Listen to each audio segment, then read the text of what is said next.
Welcome to the Heavy Spoilers Show. I'm your host Paul, aka your friendly neighbourhood spoiler man, and we now have our first details on the Doctor Strange in the Multiverse of Madness trailer. Throughout this video, we're going to be breaking down what happens in it, the context of how it's getting released, and some brand new exclusive leaks that we've heard on the opening of the movie.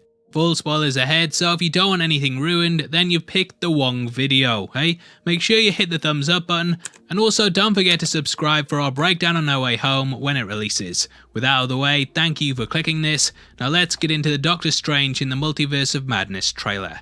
Okay, so just for some context behind this, the trailer is apparently one of the post-credit scenes attached to the ending of Spider-Man No Way Home. Though we don't know if this will be released in full online at a later date, our first look at the movie will come with that film. It was reported by a number of scoopers that we would be getting our first trailer for the movie before the end of the year, but whether that means it'll drop online or not remains to be seen. Personally, I think they might hold off until No Way Home has been released everywhere, as it'll give people more of a reason to go to the cinema in order to check it out. No Way Home has just been delayed in Norway, and there's a number of places where the film isn't going to be out until January, so I think they might hold off until then. Also, I was going to do a No Way Home pun, but yeah, them guys only found out this morning that the movie was getting pushed back, which is pretty brutal. Now, putting trailers as post-credit scenes is something that has sort of been done before by Marvel, and if you cast your mind back to the ending of Captain America the First Avenger, you might remember that the Avengers trailer came with that. It was also done with the first look at Into the Spider-Verse, so they have a precedent for doing this. My guess is that it'll show some of the scenes from the upcoming film, but when it's fully released online that there will be some extended moments and shots just to flesh it out. Now take these trailer leaks with a pinch of salt, as a lot of info is still coming out just after the premiere, and the truth often gets mixed in with lies when so many people are reporting stuff.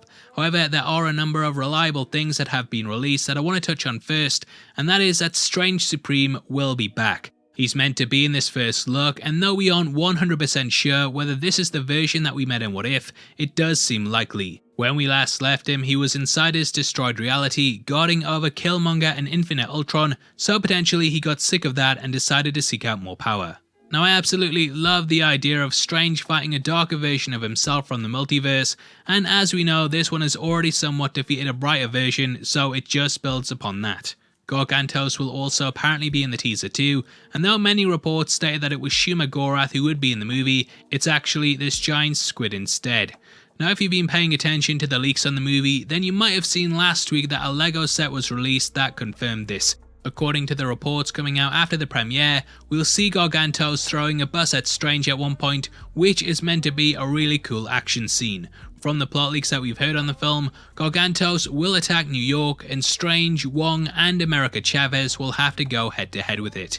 We will apparently learn that this was summoned by Wanda, who is now obsessed with the Darkhold and getting her children back. It's long been said that the movie will feature lots of horror elements, so you can expect monsters like this to pop up throughout the entire movie. From what I've heard from my own sources, the film will actually open with an alternate version of Strange, Wong, and America being chased by a giant red ribbon-like monster.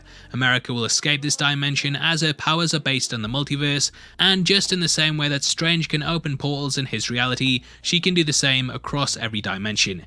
This variant of Strange that we see early on will be killed, which is when the one in the MCU will wake up believing that he had a nightmare. Strange at one point will say that he keeps having these reoccurring dreams in which he dies, and we'll later learn that these are actually his deaths in other realities. The teaser is meant to feature 3 big monsters, and though I don't know who these are outside of Gargantos, it's going to be interesting to see Sam Raimi return to his horror roots in order to bring a darker movie into the MCU.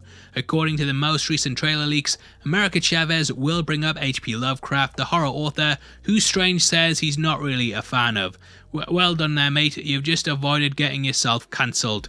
Beyond that though, the title of the movie itself is actually based on H.P.'s book In the Mountains of Madness, which centered around an expedition to Antarctica that unearthed some vicious prehistoric life forms.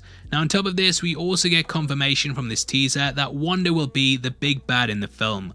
Though we don't see her fighting against Strange, she will apparently face off against Wong at some point, so you can expect to see her fully turning on the wizards. We will also apparently see her above a city, sucking the energies out of all of the inhabitants there. Absorbing life forms in order to become more powerful was of course something that Strange Supreme himself did, so she may have learned this from the Darkhold.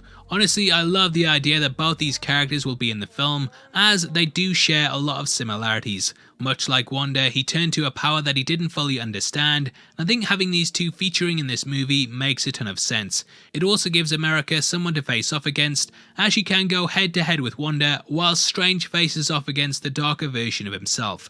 Strange apparently says in the trailer that infinite worlds mean infinite threats, and you're meant to get the idea that the entire multiverse is going to be brought into this film. There's also the threat of Wanda, who will be chasing them throughout it, as she's desperate to absorb America's powers. Yes, bit of social commentary there, where a Russian is trying to take powers from America, but moving on. Now, why that apparently is because she knows there will be a universe out there in which her kids are alive. Thus, she wants to take America's abilities in order to open up portals at will, so that she can travel into a reality where her kids didn't die. From what I've heard in the film, this will actually lead to her running into alternate versions of herself, and Wanda will become zombie-like the longer the film goes on and the more that she gets corrupted.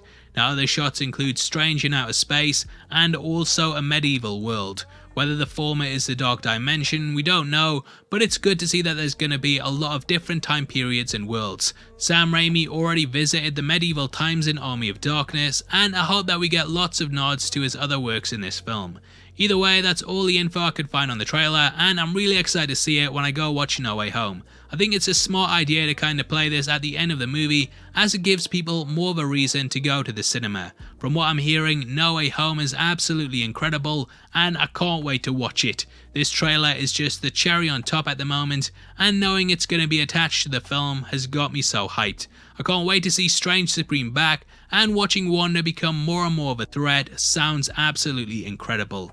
If you've read House of M, then you'll know how much of a wild card that she is, and it really sounds like we're getting what we should have had with the Phoenix Saga through her. So yeah, lots of things to be hyped about, and if you've seen the post-credits scene, then let me know below if there's anything we missed or got wrong. We'd also appreciate you confirming what's right, so make sure you head to the comments whilst we wrap this video up. Now, as a thank you for doing all that, you'll be entered into a competition, and we're giving away 3 copies of the Spider-Man 4K trilogies on the 30th of December. All you have to do to be with a chance of winning is like the video, make sure you subscribe with notifications on, and drop a comment below with your thoughts on the leaks. We pick the comments at random at the end of the month, and the winners of the last one are on screen right now, so if that's you, then message me on Twitter at Heavy Spoilers. If you want something else to watch, then make sure you check out our final theories for No Way Home, which will be linked on screen right now. It's the last video we're going to make before we see the film, so definitely go head over there right now and let us know what you think's going to be in it. If not, then thanks for sitting through the video. I've been Paul, you've been the best, and I'll see you in the next one. Take care, peace.